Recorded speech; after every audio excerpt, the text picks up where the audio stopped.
Good morning, everybody. How's everybody doing today? Morning. You guys can talk because I haven't muted Good morning. you. Good morning, good morning, good morning.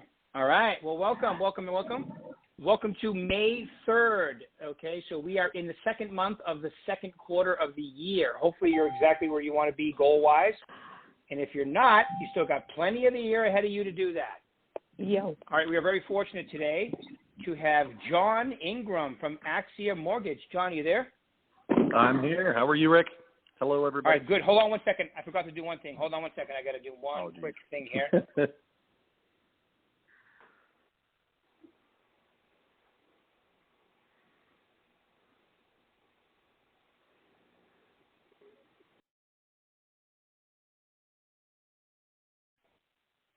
Okay, sorry, I had to mute everybody, John, and I almost made a mistake with the recording.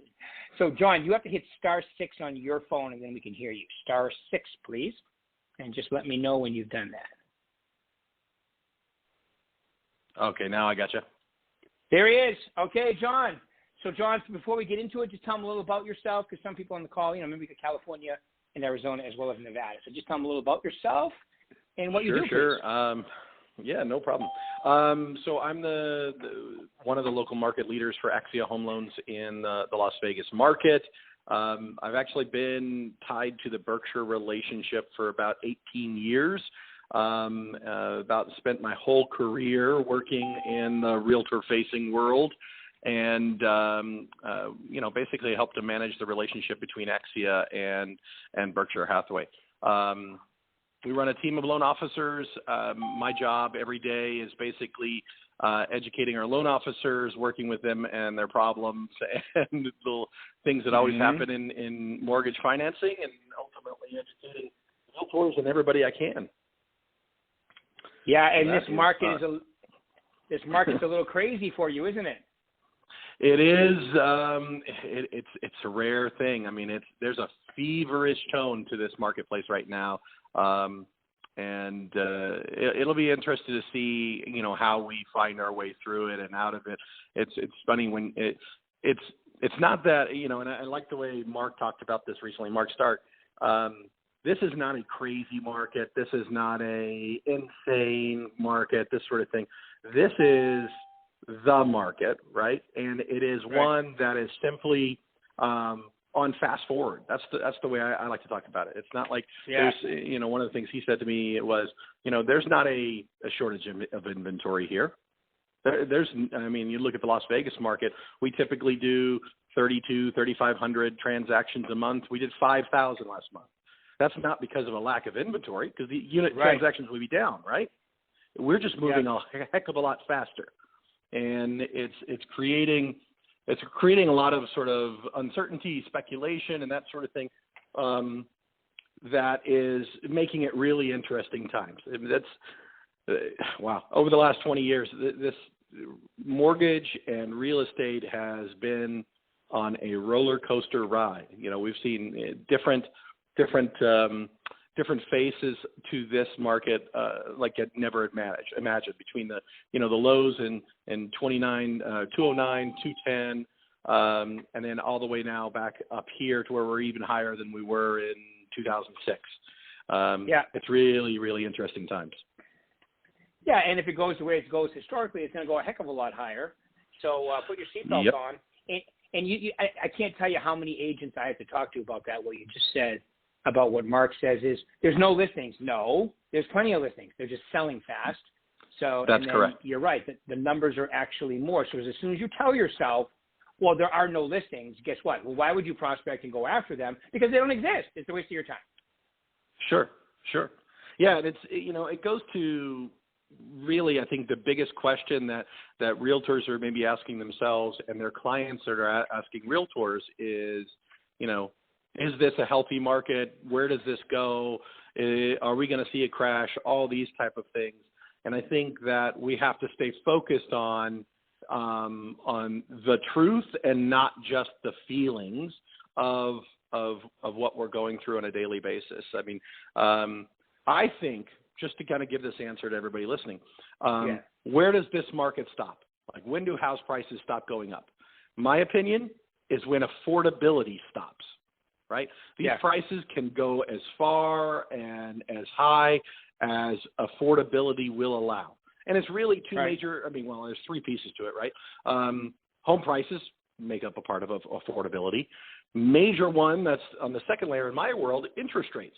Interest rates, we've already been told, are going to be kept down at these very low levels through 22 and into 23. The Federal Reserve has told us, hey, we're not stopping buying treasuries and mortgage-backed securities, basically our QE stuff, until at the earliest, we'll look at the end of 2021, beginning of 2022. We're not actually raising our Fed funds rate until sometime in 2023 if everything stays on track. So, where I'm looking at this is we are in this type of market for the next 12 to 18 months. That's what I see. Tell them a little bit about what that means, what you just said, okay, about the Treasury and so forth, just so they understand what that means. Why is that important, and how does that keep rates low? Okay, so the QE stuff specifically, where the Federal Reserve is out there in the open market buying treasuries and mortgage-backed securities. And it's funny, it's interesting. They've said that they're buying $100 billion per month on average of those products. It's supposed to be $60 billion of treasuries, $40 billion of mortgages. The reality is they're buying far, far more. They're buying upwards of $120 billion of mortgages alone. And by acting as this gorilla of a buyer in the marketplace, buying every mortgage or the bulk of mortgages that are being created, they're forcing the price down for mortgages because of that increased competition. Imagine if you had, if you have a buyer, or I'm trying to think of the right analogy here. You have somebody willing to clean your house, right? And they just keep competing to compete your house. You have three people competing for it, and you could pay me $20, you could pay me $10, you could pay me $5. And that's effectively what the Federal Reserve has done, because they've bought every bit of supply. And so in order to compete for it, people have to be willing to take less and less sort of interest margin on those loans, on those securities. So this is forcing interest rates down in really the largest way that I'm looking at. I mean, they're really putting their foot on the gas pedal, and they basically have said we're going to keep doing this until the markets stabilize in regards to unemployment and the footing of the economy, because we do have, and what the Federal Reserve is saying, they're looking at it as we've got some parts of the economy doing amazing, and we have other parts of the economy doing the worst ever, going out of business and really, really struggling. And until that gets on sort of a more level playing field, a more healthy balance, they're gonna continue to support, because, and why they think they could do that is because they believe inflation's under control. Now, they have said, and this is the one sort of scary thing that's out there hiding in the shadows, is do they really have inflation under control?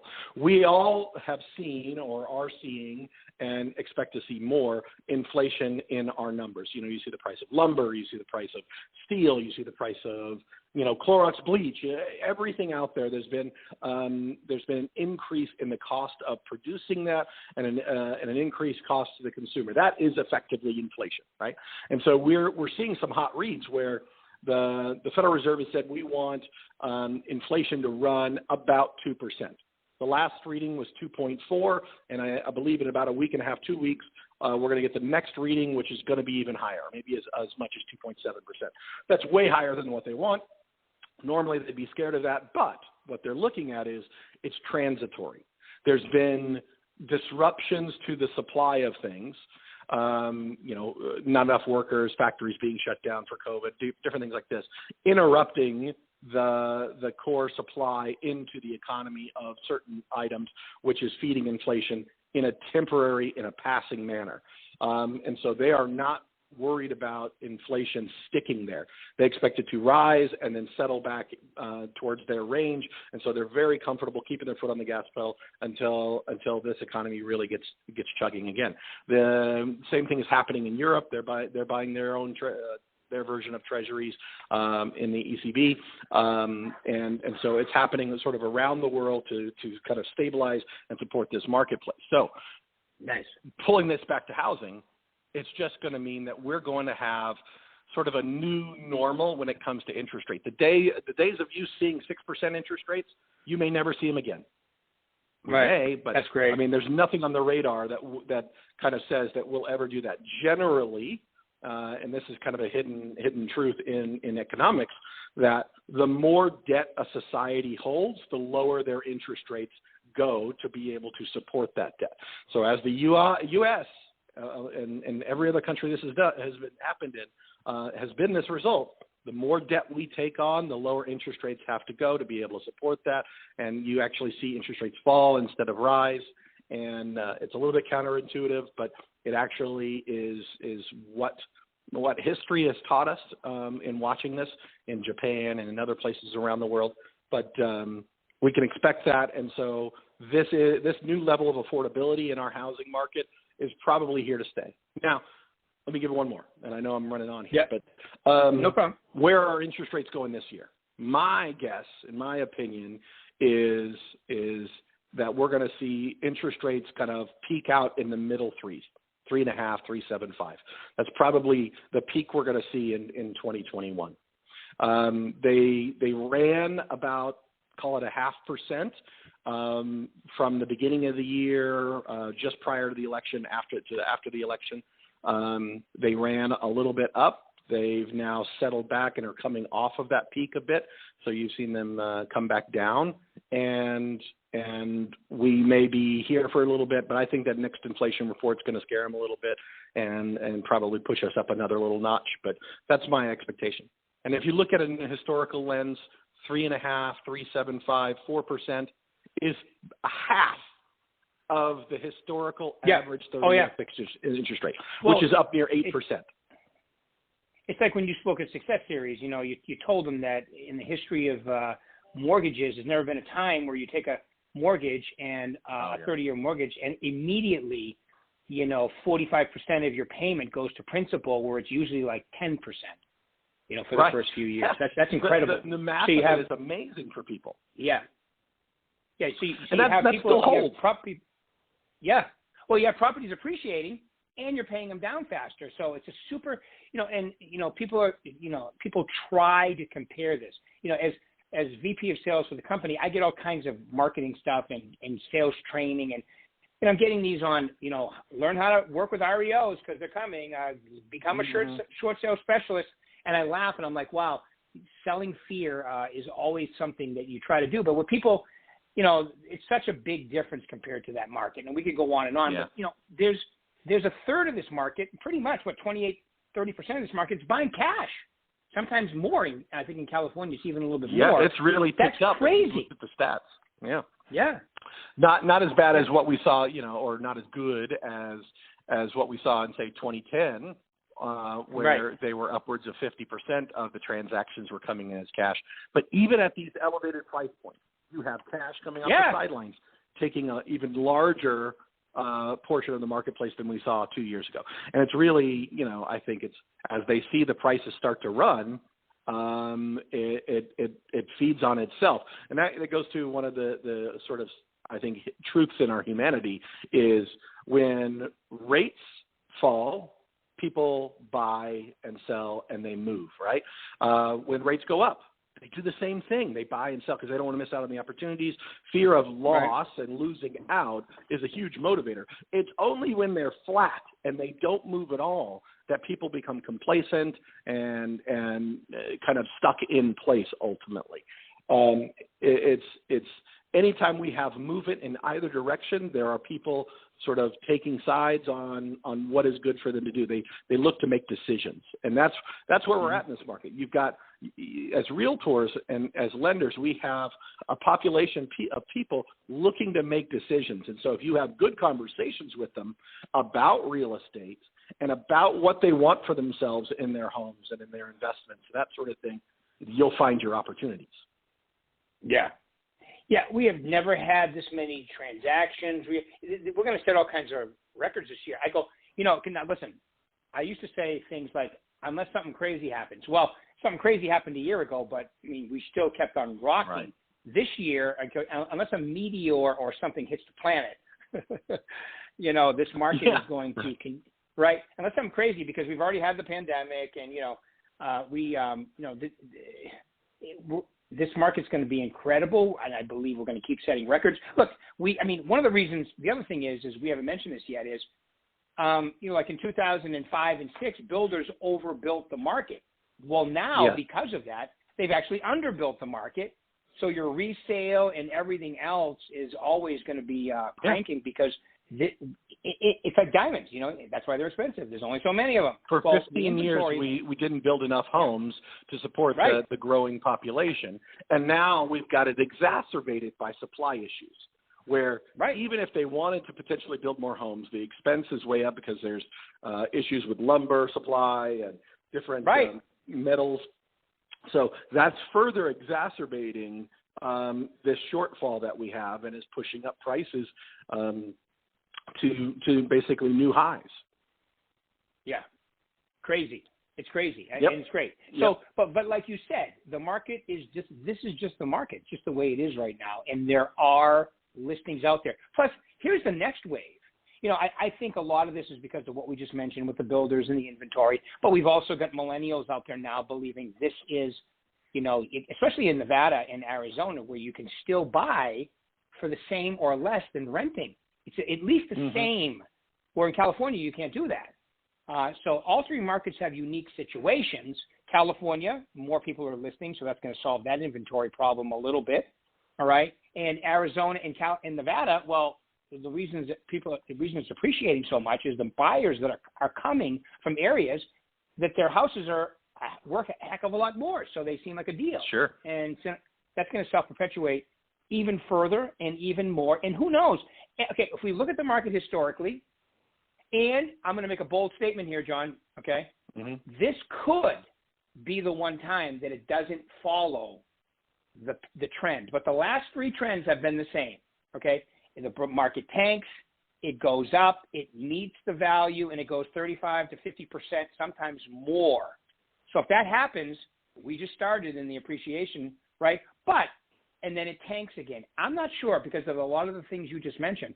This market, it's very possible it could go to a certain level off for a while, and we could have 3 to 5%, you know, appreciation for years. Who knows? That's possible. Never seen that before. And you know what? That's an area that I think we have to kind of highlight in our conversations with people, is that it's not true that the only options are prices are going up or prices are going down. There's the third option. Prices can hold steady and stabilize and just go sideways for a period of time. It is actually uncommon for prices to fall. That's the least common answer. Yeah. And the last two times have been major crises fueled by greed, mismanagement, and the government's partially to blame for this too, right? So, you know, and I see a little greed going on right now, but that means, you know, like commission cutting's big out there right now. You know, loyalty to your agent. And everybody on the call today, you have to understand that. I'm going to say this again and irritate a lot of people, but I'm going to say it anyway. If you're working with a buyer without a buyer-broker agreement and you get stuffed, it's your fault, not theirs. And if they won't sign one, there's your answer. Yeah. Okay, so I mean, buyers and it's not, are not and it's not even hard because to you're find doing a bad job. Right. No, it's because they get frustrated, and I'm having some of these conversations, or I'm seeing it, where there is this thought process, and maybe it's something we need to sort of be countering or at least discussing, is I have buyers that come to me from one realtor and they're shopping for a little bit and they're not getting what they want, and then they're getting frustrated, and they start looking at you as the realtor as being the issue. And then they make choices. They say, oh, you know what? I'm just going to go to the listing agent, and I'll ask them to write my offer up, and maybe that will incentivize and improve my chances there. Or maybe you're the reason I'm not getting offers, and I'm not seeing all the houses that are out there, this sort of thing. I think it's in every realtor's interest right now to be discussing those sort of feelings in advance and getting ahead of it so that they don't place sort of blame and sort of responsibility with you as their realtor. You know, you don't want to be the first realtor that works with the buyer. You want to be the last realtor they work with, right? Because that's the one that got the deal. And so you've got to lay that groundwork, because buyer fatigue and buyer frustration is real right now.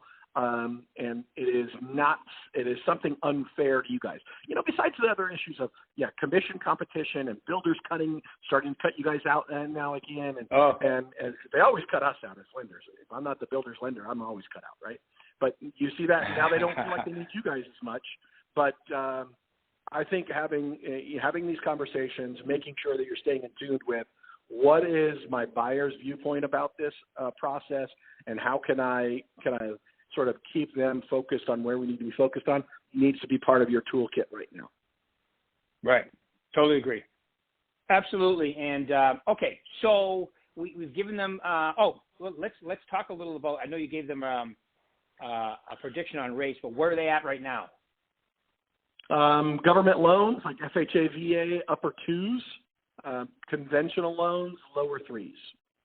So you're looking like 3.1%, 3%, that sort of thing on a primary residence. I will say this, just because maybe our realtors are not as aware of this, but one big sort of fear or worry that I have about our marketplace is the politicians tinkering with the mortgage market too much. They're using the Fannie Mae and Freddie Mac as this political football where, there's different agendas involved, and they're shoving those companies this way or that, and it's affecting, and it can affect real estate in a really broad way. If we are going to mess this up in some way, I feel like it's going to be those guys that are going to do it to us. Of course, it always is. Yeah, right. I mean, I'm here from the government. I'm here to help, right? One of the things they're messing with right now is second homes and investment properties. You've seen rates on those get pushed up, which in a way, has a secondary benefit as far as the more people we can. One of the healthier aspects of this market is that the predominant buyer is a primary residence buyer. It's something in the neighborhood of 80% of all the deals that are being done are for primary residences. So that's a very healthy place in the marketplace. But they're worsening it on at this point on second homes and investment properties due to political agenda tinkering. Then you have the other side. You have I'm not going to go political, but there's another side that's out there tinkering with down payment assistance or tax credits. There's a proposal out there for $25,000. They made this box so narrow that it's going to help very few people. Isn't that the one that they're pushing as the Biden plan? I think I saw that somewhere. Technically, the Biden plan's a $15,000 tax credit that is more traditional in its approach. The $25,000 tax credit was initially labeled as a Biden plan, but was actually not. It was one of the more liberal Democrats in the House have come up with this, and it basically has a few layers to it. You have to be low income, you have to be a first-time home buyer, and your parents need to have not owned a home, which was very interesting, unless they lost it to foreclosure. So if your parents owned a home but did good on it, you're not eligible. If your parents owned a home and lost it to foreclosure, you are eligible. What kind of thinking is that? I don't understand why one is better than the other. Like if your parents knew how to manage their finances, you don't get the money. That's not good. Right? It seems to be putting in a real backwards place. That's a typical political to make them look good, but really not be able to use it. Right. That one, I don't think there's any chance of going anywhere. The $15,000 one that's part of the Biden plan, we may see that, right, in some version, and we'll see what actually comes out. There's still nothing is close to really being passed yet, so there's a lot that could happen between now and then. I think at the end of the day, though, we have to be really careful in incentivizing further buyers, incentivizing the buyers in the marketplace, because we don't have a shortage of buyers. There's plenty of people that want to buy. We have a shortage of inventory. And so I'd really love them to be incentivizing the building of affordable homes and put the money there so that, A, we can provide affordable housing for those people that make the median income in the area. In Vegas, in our area, it's roughly $58,000 is the area median income, and that's tough. I mean, that's two people working, making $58,000. That's not a lot. And so as home prices get pushed up, there'll be a segment of the marketplace that can be left behind. And so if we could help with that, I'm all in. Multifamily housing, more townhomes, more, I guess, safe condominiums, that sort of thing. All right. Well, we got 4 minutes left. And I got to ask this question. Okay. So I'm working with buyers today, and I don't have cash. How do I give them a couple ideas to make their offers better, and what should they be considering? Well, there's a couple of things there. I love your guys' new Apex program that you've rolled out. Yes. I think that's a really smart solution. If they don't know about that, they should definitely look into it. Definitely. From my side of things, we need to make sure buyers are aware of the recasting option that we offer. Recasting is for those buyers that have the ability to buy a new house, afford the new house and their existing house at the same time, so they can afford to make both payments, and they have enough money to do a small down payment on the new house. So what does that fix? It allows you to go buy the new house and sell your old house afterwards, so that you're avoiding moving twice. And then once the old house is sold, you have this chunk of cash, right? You have this $300,000, whatever, however much money. You can bring that money forward into the new mortgage, pay the balance down, and we will eliminate your mortgage insurance, and we'll recalculate your house payment to the new lower loan balance so that you have the long-term loan that you wanted without having to wait and put your sort of ducks in an order here. You can get off of the fence. You can buy now and sell later and make that happen. So that's with your buyers who have some decent financial strength.